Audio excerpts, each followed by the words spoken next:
En ce moment sur ma chaîne YouTube, il faut le dire, il y a un peu une grosse tendance porschiste. Vous le savez, j'adore les Porsche, je vous ai d'ailleurs fait plusieurs vidéos sur ces voitures que j'adore absolument. Alors parmi ces vidéos, on retrouve notamment la GT3 Touring, la 991 Phase 2. Ensuite j'ai fait le 986 Boxster et plus dernièrement, je vous ai fait une vidéo sur piste avec une 991 Phase 2 GT3 et il y a très peu de temps avec un 718 Boxster S. Aujourd'hui, c'est encore une Porsche assez spéciale qui a appartenu à une personne assez connu et surtout, ça va être le sujet de la vidéo, qui a une config très particulière et j'aimerais en parler un petit peu plus avec vous. Pour ça aujourd'hui je me trouve à Chaville dans le 92 près de Paris chez Moteur Essence. Alors vous connaissez sûrement Moteur Essence, j'avais fait une vidéo avec eux pendant la soirée de JR Artist, il y avait notamment Benjamin Royer. Toutes les vidéos sont listées dans la description, n'hésitez pas à les voir. Du coup on est chez eux, je vais aller récupérer une voiture très spéciale pour la journée. Mais avant ça je vais vous montrer quelques voitures qu'ils ont dans leur showroom parce que c'est le salon de l'automobile chez Moteur Essence. Donc Pierre et Silver m'accueillent très gentiment pour la journée et je vais vous montrer quelques voitures. Alors la première que je vais vous montrer, c'est une Aston Martin, une V12 Vantage S dans une configuration qui est monstrueuse. Alors de l'extérieur on a l'impression qu'elle est noire, mais en fait c'est un bleu métallisé qui est juste fou avec des reflets dingues. On le voit un petit peu mieux ici, regardez ça comme c'est beau. Donc c'est une Aston Martin V12 Vantage S. Parfaite, alors c'est pas une boîte méca mais elle est quand même extraordinaire. Derrière on a une Testarossa, attention les yeux, c'est à l'intérieur que ça se passe, c'est parti.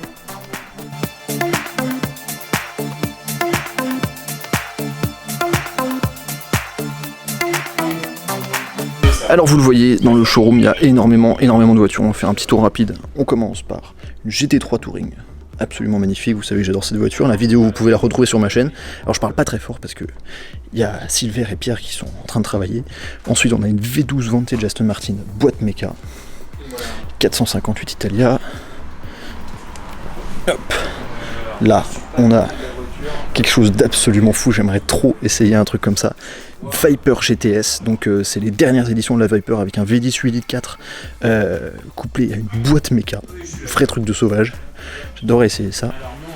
McLaren 675 LT, seulement 500 exemplaires en coupé et 500 exemplaires en Spider. C'est une superbe couleur, j'adore la configuration gris et orange.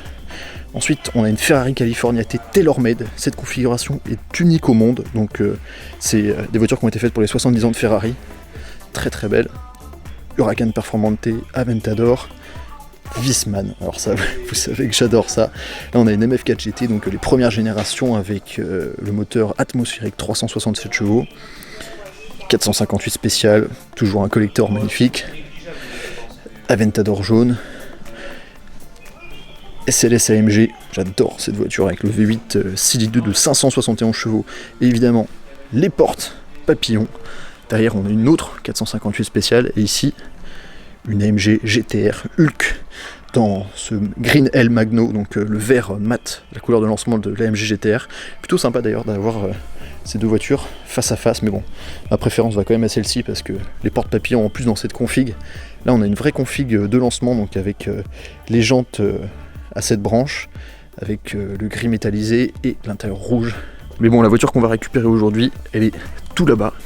Et face à la grille, on va la sortir et direction la vallée de Chevreuse pour l'utiliser et surtout utiliser les 9000 tours.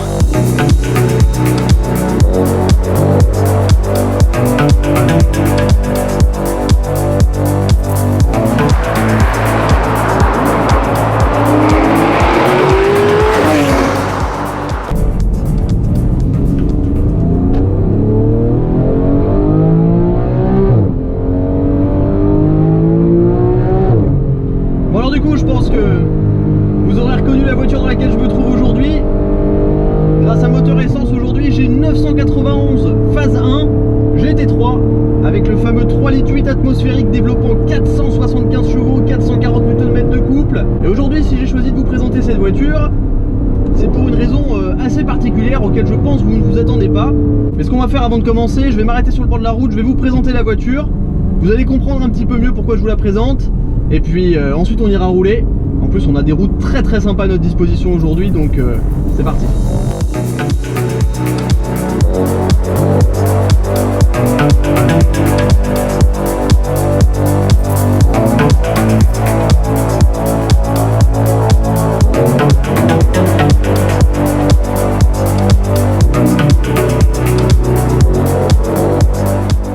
Alors les amis, désolé pour les lunettes de soleil, mais bon franchement, le temps qu'il fait, il doit faire plus de 25 degrés, c'est génialissime. Il fait trop beau, je suis trop content.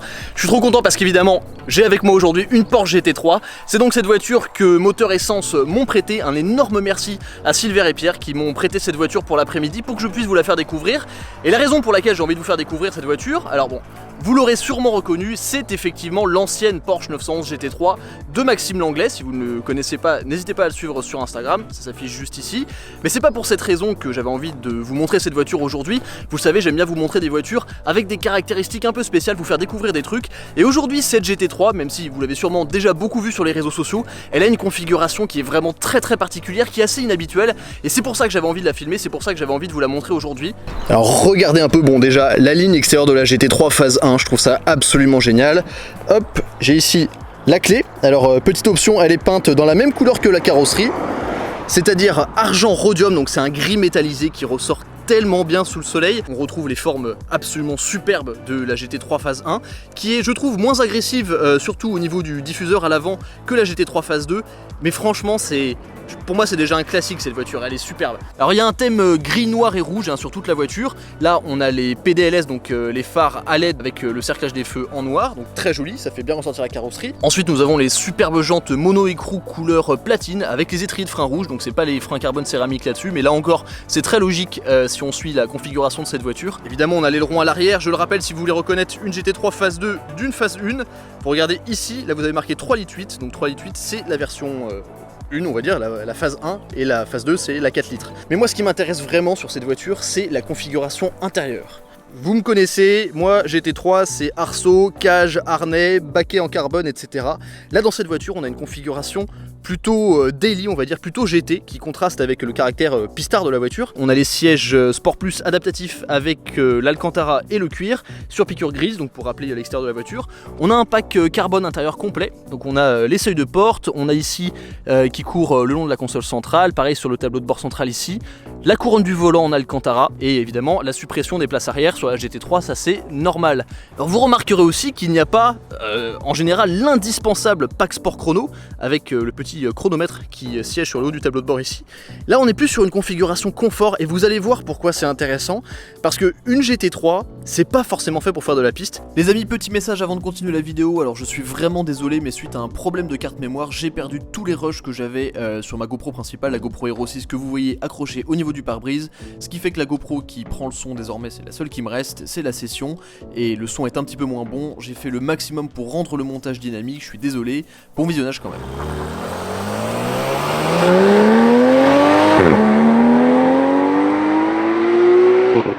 Du coup, parlons un peu de la configuration de cette GT3.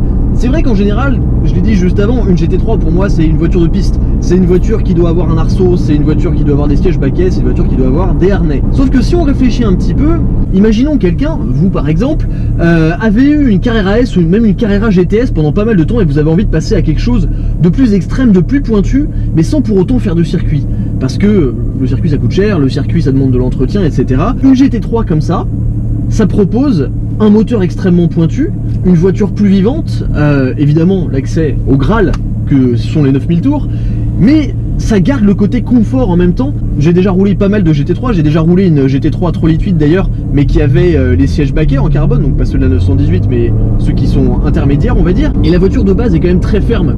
Mais là franchement, je me suis baladé avec cet après-midi même en ville, etc., avec les sièges confort, alors réglables dans tous les sens, etc. C'est super confortable, on se sent pas dans une voiture vraiment extrême. C'est que quand on cherche un petit peu, qu'on voit l'Alcantara sur les sièges, le GT3 qui est badgé ici juste derrière ma tête, le GT3 sur le compteur, c'est compteur d'ailleurs évidemment gradué jusqu'à 10 000 tours, sauf que hop, là on met la boîte en manuel, j'allume l'échappement, on utilise la boîte PDK, on fait tomber quelques rapports et là on commence à accélérer. Ah, et là directement on sent que c'est pas le même animal, et c'est ça qui est extraordinaire avec cette voiture.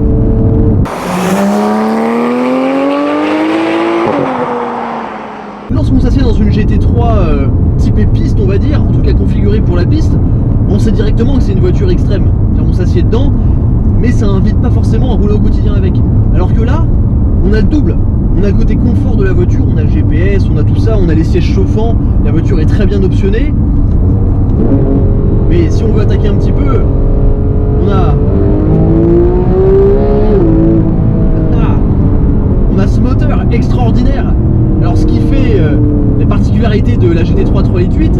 l'apparition notamment des roues arrière directrices qui font qu'en dessous de 80 km/h, les roues tournent dans le sens inverse de la voiture pour augmenter l'agilité en fait, pour réduire virtuellement l'empattement de la voiture. Et à plus de 80 km/h, les roues tournent dans le même sens que les roues avant, et donc pour améliorer la stabilité. Donc vous avez une voiture qui est véritablement une arme, que ce soit sur la route ou sur la piste évidemment.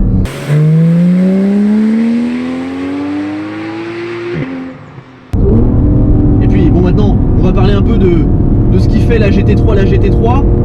Pas une hyper sportive de circuit comme la GT3 RS, mais une vraie voiture de sport, en dehors du moteur,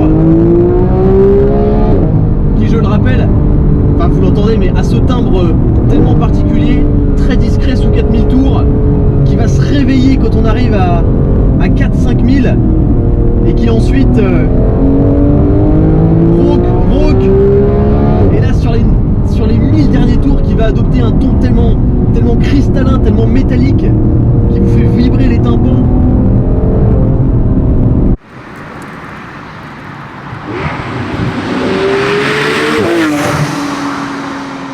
Dans la version avec les sièges baquets, c'est un truc que j'aime bien, c'est ressentir à travers les sièges en carbone la vibration du moteur. Là on le ressent un petit peu moins parce que les sièges sont super confortables, mais on garde l'aspect sportif avec cette direction qui est tellement précise. Et c'est d'ailleurs assez amusant, la direction est tellement précise, on a tellement de ressenti de ce qui se passe devant moi sur la route, la voiture lit tellement bien la route que souvent le volant il bouge un petit peu en fonction des aspérités, ce qui fait qu'on a une lecture de la route qui est absolument parfaite. On sait exactement ce qui se passe sur le train avant. Alors ce train avant qui a été légèrement élargi par rapport à la phase 2 997 pour avoir plus de grip. Puis la boîte PDK est évidemment très rapide, même si la voiture, même si cette version de la GT3 est sortie en 2013, cette voiture est légèrement plus récente, mais c'est une voiture qui est tellement agile. Alors c'est amplifié par les roues arrière directrices. La voiture, elle suit la route, on sent qu'on peut la placer exactement comme on veut. C'est pas une très grosse voiture en plus, donc c'est un gabarit qui est très rassurant. Et par exemple là, vous voyez, je suis à 5000 tours et je suis à 30% d'accélération, et il n'y a pas besoin d'appuyer fort pour se faire plaisir avec cette voiture. Bon, là, évidemment on est sur route ouverte, je le rappelle, on a des petites routes sinueuses qui permettent de profiter du potentiel et du châssis exceptionnel de la GT3, mais c'est tellement un plaisir à rouler cette voiture. Là vous l'entendez, le moteur il est vraiment loquace, on va dire, il s'exprime, il chante à partir vraiment de 4000. Mais si je passe quelques vitesses, il est hyper discret. Alors avec l'absence de place arrière, vous entendez forcément plus le moteur, vous entendez plus les bruits, etc. Mais ça reste assez bien insonorisé, franchement c'est étonnant. Et c'est là que je trouve génial cet aspect presque bipolaire de la voiture. Et là hop, sur les rétrogradages on passe en deuxième.